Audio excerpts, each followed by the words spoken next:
સમ્યક પ્રકારે આત્મારામ થયો, આત્મારામ થયો. નિજપદ રમે સો રામ કહીએ, નિજપદમાં રમે તેને રામ કહીએ, તેને આત્મારામ કહીએ. નામ તો આત્મારામ ઘણા ના હોય છે.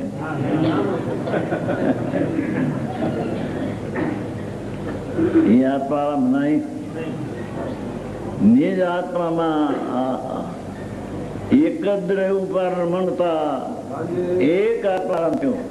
વેદ પણ ન રહ્યું. આત્મા અને જ્ઞાન એવા બે પ્રકાર પણ લક્ષ્મણમાં રહ્યા. દ્રષ્ટિમાં એકલો આત્મા રામ.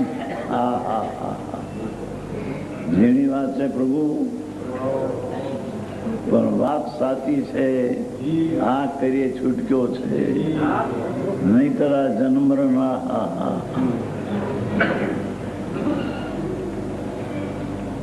હમણાં તે હોનગરમાં હોસ્પિટલમાં એક ડાક્ટર હતો, બેઠો હતો. એમાં એક નાગણી નીકળી. એને ખબર નહીં કે નાગણી નીચે પગ આવ્યો નાગણી ઉપર. એમાં એનો રસ વાગ્યો, તેને મરી ગયો. નાગણીને હાજર રાખી માણસો આસપાસના. નાગણી પર પગ પડ્યો, અંધારાનું ટાણું. હોશિયાર હતો માણસ, બહુ ડાતર. એ પગ પડ્યો એટલે ફટ કટક્યો, ઉદય છૂટી ગયો. એ નાગણીને બચાવી લોકોએ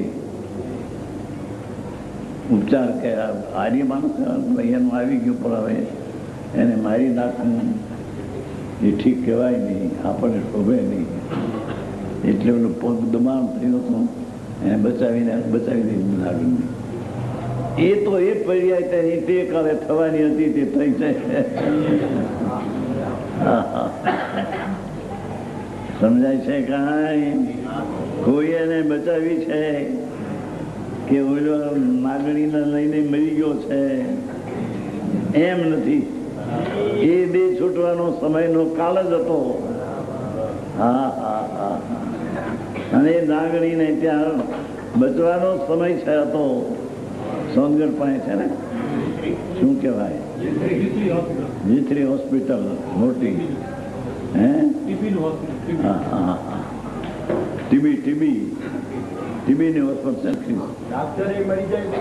ડાક્ટર મરી ગયો.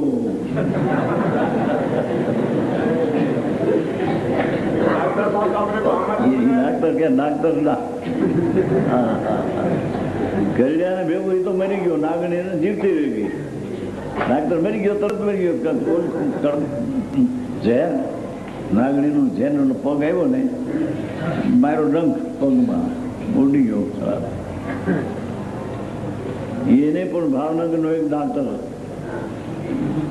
હેમંતકુમાર પાટણીના સગો, પાટણી હતા ને, પાટણીયા પ્રભાશંકર પાટણી, એનો હગો હોસ્પિટલનો મોટો ડાક્ટર, સર્જન. એ કોઈનો ઓપરેશન કરતો હતો. એમાં એકદમ કે મને કંઈક થાય છે. એ મને થાય છે એમ કે ખુરશી બેઠો, ડાક્ટર ઉડી ગયો.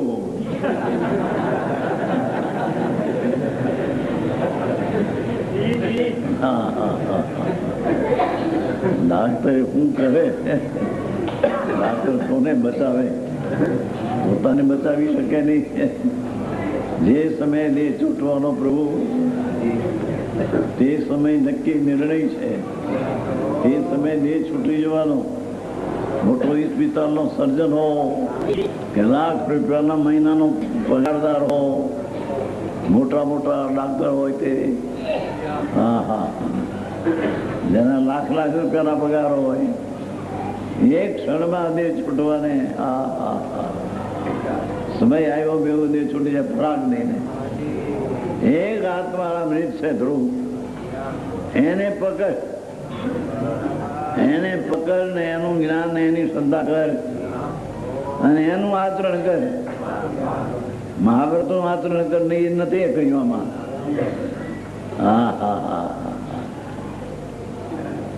એ વચ્ચે આવી જાય છે. આચરણ આત્માનું કહે. હા,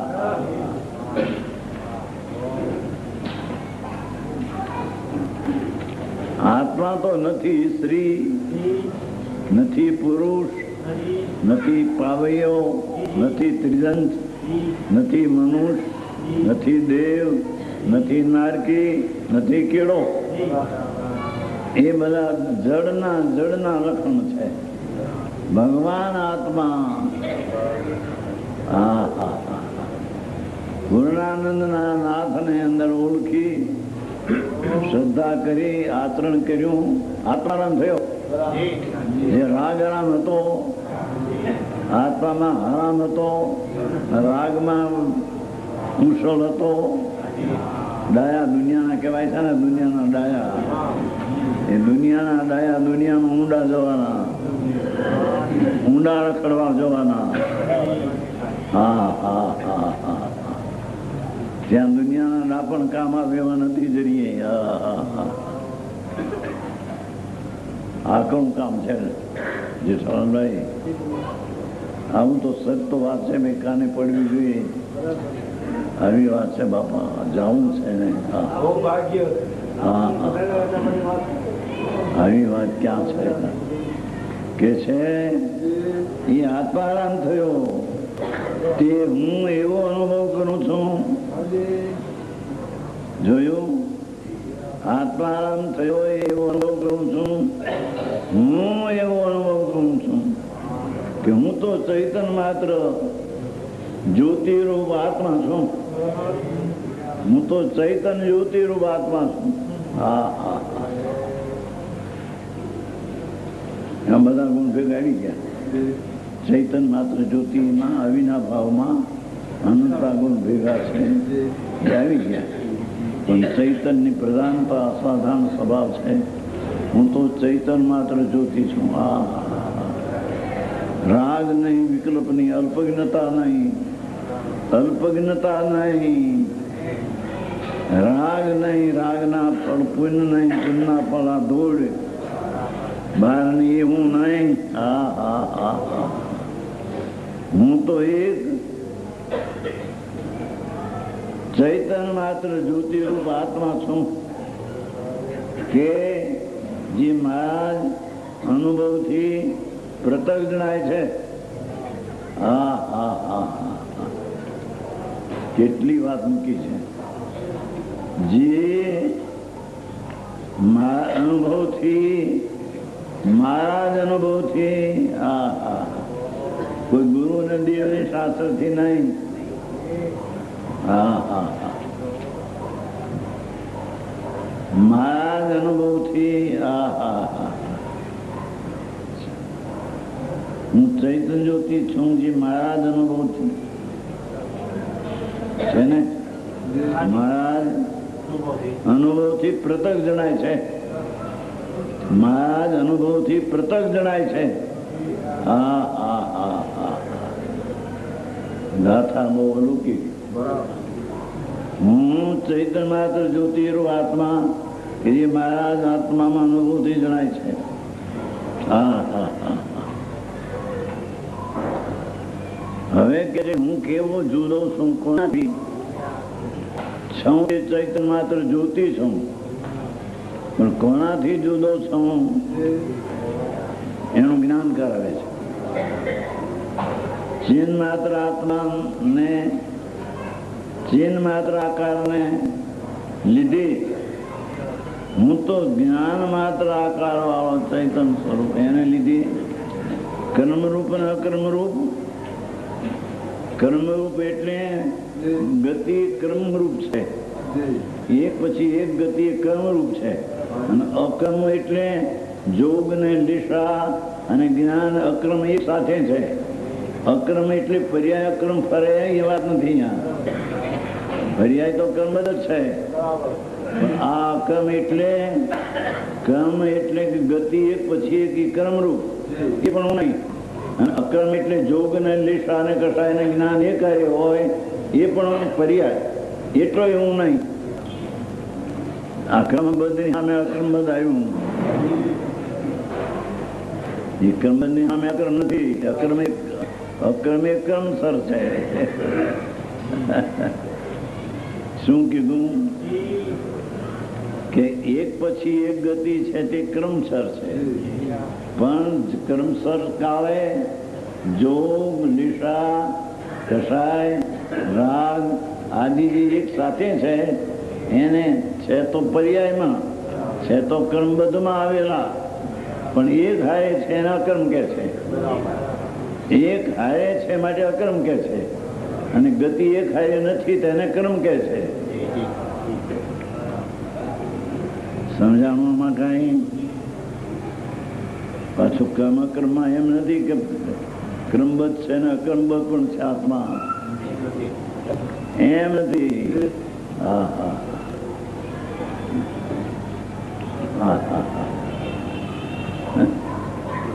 અક્રમ એટલે એક સાથે જોગ, નિશા, કષાય, ગતિ એક હારે હોય, એક હારે તો એને અક્રમ કહેવાય, અને એક પછી એક ગતિ થાય તેને ક્રમ કહેવાય. એ ક્રમ રૂપ અને અક્રમ રૂપ તે હું નથી. હા હા હા હા. સમજાય છે કાંઈ? હું કર્મરૂપ, સમસ્ત કર્મરૂપ મારો ભગવાન ચૈતન્યાત્મા નો આકાર, એને લીધે હું સમસ્ત કર્મરૂપ ગતિ, એક પછી એક ગતિ થાય તે ક્રોધ, પછી માન, પછી લોભ, એ બધા ક્રમ કહેવાય. પણ એક હારે ક્રોધ, નિશા અને જોગ એ અક્રમ કહેવાય. સમજાય છે કઈ આમાં? ક્રમવર્તી આમાં ફરતું નથી. ક્રમબદ્ધ જે છે એ તો ક્રમબદ્ધ જ છે, આ તો અક્રમ એટલે એ ક્રમબદ્ધમાં છે, પણ એક હારે છે માટે અક્રમ કીધું છે. જોગ છે, નિશા છે, રાગ છે, ઇન્દ્રિય છે, ભાવેન્દ્રિય છે, એ બધું એક હારે છે. એક હારે છે તેથી અક્રમ કીધું, પણ છે તો ક્રમબદ્ધમાં આવેલું. હા હા હા. સમજાણું કે આમાં બહુ કર્મબદ્ધ કહેવાય છે માટે અક્રમ આવ્યું ને. કર્મબદ્ધ સમય સમય કર્મબદ્ધ થાય, હાડોળું ન થાય, અક્રમ આવ્યું. પણ એ અક્રમ ની વ્યાખ્યા બીજી છે. એક સાથે જોગ ને નિશા આદિ છે એથી અક્રમ કીધું, અને ગતિ એક પછી એક, મનુષ્ય ગતિ, દેવ ગતિ, નરક, એ ગતિ કઈ એક સમયમાં બે ગતિ ન હોય, બાકી તે ગતિ એક પછી એક હોય તેને ક્રમ કહેવાય, અને જોગ ને નિશા એક હારે હોય તેને અક્રમ કહેવાય. છે તો બે ક્રમ, ક્રમબદ્ધ ઉત્પન્ન થાય છે.